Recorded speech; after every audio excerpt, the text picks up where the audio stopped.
বিশ্ব ফুটবলের ইতিহাসে এল ক্লাসিকো মানেই ছিল এক অন্যরকম যুদ্ধ, আর সেই যুদ্ধের সবচেয়ে জ্বলন্ত অধ্যায়টি রচিত হয়েছিল পেপ গার্দিওলা এবং হোসে মরিনহোর দ্বৈরথের সময়ে। তবে মাঠের সবুজ ঘাসে বল গড়ানোর আগেই যে ড্রেসিং রুমের রুদ্ধ দ্বার কক্ষে আরও এক অদৃশ্য মনস্তাত্ত্বিক ঝড় বইত, তা সম্প্রতি ফাঁস করেছেন রিয়াল মাদ্রিদের এক সাবেক তারকা।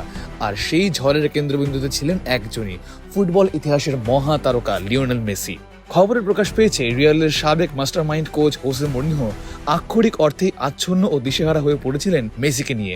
এল ক্লাসিকোর মহারণের আগে এই অতিমানবীয় আর্জেন্টাইনকে কিভাবে আটকানো যায়, সেই উদ্বেগে রাতের পর রাত নির্ঘুম কেটেছে এই পর্তুগিজ কোচের। সাবেক সেই রিয়াল খেলোয়াড়ের কথায় ড্রেসিং রুমের সেই তীব্র উত্তেজনার দৃশ্য ফুটে উঠেছে স্পষ্টভাবেই। তিনি জানান, ট্যাকটিক্যাল বোর্ড মিটিংয়ে যেখানে পুরো বার্সেলোনা দল নিয়ে কথা হতো মাত্র 2 মিনিট, সেখানে বাকি দীর্ঘ 40 মিনিট ব্যয় হতো শুধুই মেসিকে ব্যবচ্ছেদ করতে।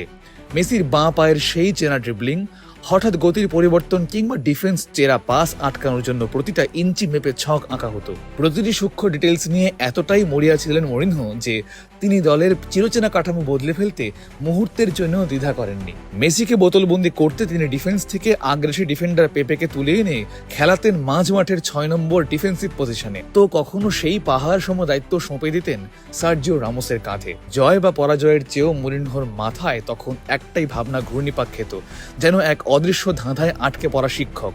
কিভাবে থামানো সম্ভব এই ফুটবল জাদুকরকে? পুরো গ্যালাকটিকো শিবিরের প্রতিটি ট্যাকটিক্স, প্রতিটি রণকৌশল আবর্তিত হতো কেবল ওই একটি নামের চারপাশে, আর তা হলো লিওনেল মেসি।